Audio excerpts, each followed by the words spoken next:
1949 கட்சியை உருவாக்கி 1967 ஆட்சிக்கு வருது ஒரு கட்சி. அந்த கட்சி தான் திமுக.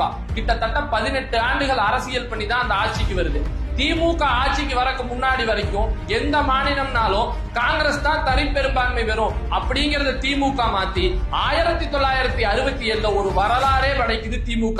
ஆட்சியில் அமர்ந்த நமது பேரறிஞர் அண்ணா அவருடைய முதல் கையெழுத்தானது தந்தை பெரியாரின் கொள்கைக்கு சாதி மறுப்பு சுயமரியாதை திருமணங்களை அங்கீகரிக்கக்கூடிய கையெழுத்தா தான் இருந்தது.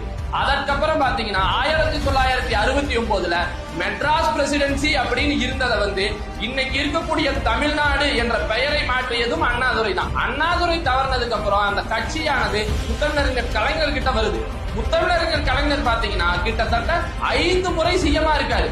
7 முறை அந்த எலெக்ஷன்ல ஜெயிக்கிறாரு. வேறு தொகுதிகள்ல இருந்து. அப்படியாப்பட்ட பெருமை முத்தமிழறிஞர் கலைஞருக்கு தான் இருக்குது.